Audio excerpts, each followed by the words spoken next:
Salve galera, muito boa tarde, primeiro vídeo do canal Brown Fogo neste sábado, dia 6 de maio de 2023, a gente tá publicando aqui por volta das 17 horas, pô Brown, mas hoje não teve nenhum vídeo na parte da manhã, caramba, cara, acontece, meu irmão, fui pra cachaça ontem, pô, acordei 2 da tarde, né, eu não me lembro a última vez que eu consegui acordar às 2 da tarde, cara, deve ser assim, esse ano com certeza é a primeira vez, tá? Talvez no dia 1º de janeiro, depois do Réveillon, que a gente também foi pra cachaça, mas de qualquer maneira, o importante, galera, o mais importante é que a gente vai atualizar vocês sobre algumas questões que estão acontecendo no Botafogo. Situação da lesão do Danilo Barbosa, situação referente ao Kaique, jogador volante que pode estar voltando a jogar pelo Botafogo, voltando a ser relacionado, né, no jogo do Botafogo depois de tanto tempo, tá legal? A gente vai falar aqui um pouquinho também a respeito de Botafogo B, do Botafogo principal. Tem uma situação que é muito importante que eu quero já abrir aqui falando sobre isso. Se inscreve aqui no canal, deixa o like, ativa o sininho para você não perder nenhuma novidade. E pelo meu contador aqui, tá bom, gente? Né, na minha contagem, né, que nós estamos tendo aqui, a gente está nesse momento, né, com 80 e... Oh, não, peraí, 80 não, já passou dos 80. A gente está com 90.720 inscritos aqui no canal, certo? 90.717, para ser mais preciso. Então, dá aquela moral, mais 5.000 pessoas vão assistir esse vídeo. Duvido que não tenham aí 80 para se inscreverem aí no canal. Pessoas que não se ligaram, chegaram agora, eram inscritas e se desinscreveram para voltar agora de novo. Então, aperta nesse botão aqui, inscrever-se. E vamos tentar ainda nesse fim de semana bater os 90.800 inscritos aqui no canal Brown Fogo para a gente caminhar para os 91, 92. Lembrando que quando chegarmos a 95.000 inscritos, é uma promessa minha, algumas semanas que eu já fiz, a gente vai sortear uma camisa de 1995 do Botafogo, fechou? Já tem a camisa, inclusive, um dia eu mostro pra vocês. O negócio é o seguinte, vamos falar aqui um pouco, começar, né, com um assunto que eu acho muito importante e eu achei muito significativo da gente colocar aqui, né, pra explanar de maneira válida, certo? A gente viu que no último jogo a gente teve muitas denúncias, muitos relatos na internet, BOs feitos, né, de furtos a celulares e carteiras no estádio Newton Santos, na partida entre Botafogo e LDU, que terminou 0-0, né, furtos esses que aconteceram alguns na leste inferior, outros na leste superior, e aí o que nós tivemos, né, foi um grande número desses casos, né, que viralizaram bastante. E é aquilo, cara, eu me lembro de uma nota oficial, né, que foi uma nota publicada pelo Botafogo, tá, que dizia o seguinte, né, o preço dos, mais ou menos isso, né, que o preço dos ingressos, ele estava se tornando mais alto no estádio Newton Santos, eles estavam aumentando o preço dos ingressos para os jogos, porque a segurança ia melhorar. Certo? Eles estavam basicamente dizendo que o investimento na segurança dentro do estádio ia ser maior. O que a gente tem na prática? A gente tem uma área... Quem já foi, né? Quem foi nesses últimos jogos aí na Leste Superior, eu fui a 2 jogos, né? Eu não me lembro qual foi o outro, e contra o Ipiranga eu fui na Leste Superior.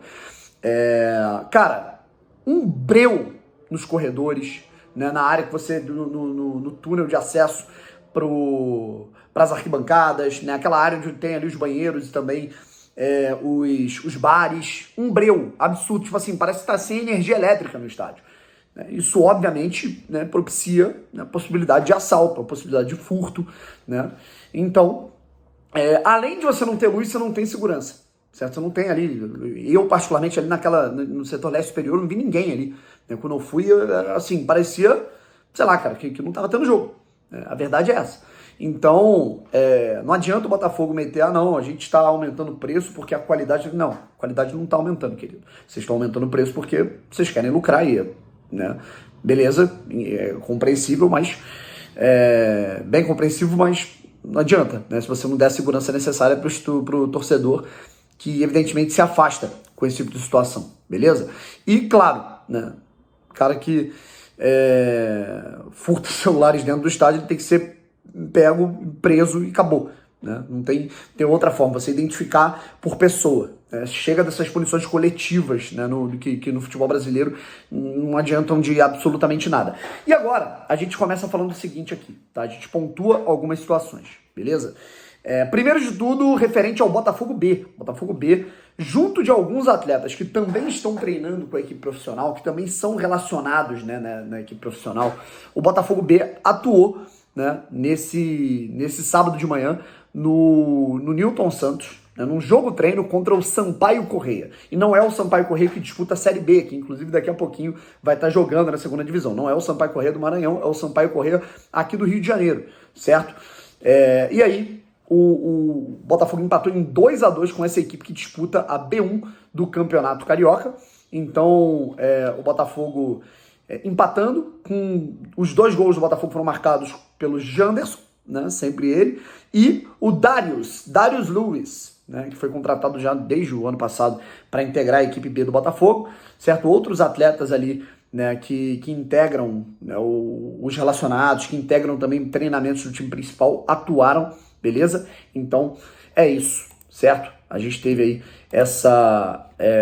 toda essa situação envolvendo o jogo entre Botafogo e Sampaio Corrêa. Eu tô até tentando aqui, por isso que eu dei uma gaguejada aqui, porque eu tô tentando ler aqui todos os jogadores da equipe principal, né, que atuaram, né? Por exemplo, o Juninho, né, jogou, meio campista que por muito tempo jogou no Botafogo Sub-20, foi pro Molenbeek e agora voltou. O Carlos Alberto atuou, certo? Carlos Alberto, que é atacante, né, ponta, veio do América Mineiro, emprestado, jogou essa atividade. E também o Kaique, né, pôde atuar, é bom pro ritmo de jogo dele. Afinal, né, a gente vai ver a relação, o Botafogo deve divulgar hoje à noite, né, por volta das 8, 9 horas da noite, os relacionados para a partida contra o Galo. O Botafogo pode ter Kaique de volta à sua relação, certo? O Kaique, volante, pode voltar depois de exatos 10 meses afastado do futebol, certo? No dia 7 de julho, né, foi no dia 7 de julho, ele teve uma lesão gravíssima no joelho contra o Red Bull Bragantino, lá em Bragança Paulista, no jogo que o Botafogo venceu por 1-0 com o gol do Vinícius Lopes, né? Foi uma lesão bem feia, assim, bem similar, até o movimento que acontece no joelho dele é parecido com o que acontece com o Bruno Henrique, né, naquele caso do jogo contra o Cuiabá, e ele ficou durante 11 meses fora, e o Kaique também ficou aí 10 meses afastado. Se ele voltar para a relação agora, né, vão ser exatos 10 meses, porque ele volta no dia 7 de maio. Né? Então, bom retorno para o Kaique, afinal a gente vai precisar de um jogador com essa pegada, um jogador que atua de cabeça de área, um primeiro volante, um cara que também tem qualidade se tiver que pisar na área adversária, porque o Danilo Barbosa está machucado. Uma coisa é o que aconteceu com o Rafael, né? O Rafael sentiu, e aí por precaução ele preferiu não entrar no jogo, certo? Houve essa avaliação. O Danilo Barbosa teve uma lesão na posterior, ele pode ficar aí afastado até por um mês, certo? E é uma pena porque era um dos melhores, na minha opinião, foi um dos melhores jogadores do Botafogo nessa arrancada que o Botafogo deu de 12 jogos sem perder, e liderança de Campeonato Brasileiro, classificação de Copa do Brasil, Sul-Americana, também Botafogo bem. Então o Danilo muitíssimo bem, né? E assim, fica, né, a dica para que o Botafogo seja um pouco mais atento em relação à prevenção das lesões, sabe? É claro, né, o técnico ele entende que, a comissão técnica entendeu que o jogo contra a LDU era fundamental para o Botafogo abocanhar essa liderança, né, da Copa Sul-Americana. Mas, ao mesmo tempo, né, é importante que o Botafogo não, assim, compreenda que existem aspectos que, cara, talvez seja importante, né, casos e casos que sejam importantes o Botafogo segurar, né, esses atletas que estão mais desgastados. É para isso que você tem software, é para isso que você tem um mapa de calor, para isso que você vai ver quanto que esse jogador está correndo, e aí nos treinamentos você vai identificando, né, de maneira minuciosa qual jogador está mais desgastado, qual não está. Claro que não dá para prever uma lesão, mas com um pouco mais de tato, carinho, você consegue precaver, sabe? Então, fica a dica para que o Botafogo não lesione mais jogadores, o que seria um problema, certo? E aí vamos ver quem deve entrar nessa partida entre o Botafogo e o Atlético Mineiro, no lugar do Danilo Barbosa, se vai ser o Lucas Fernandes.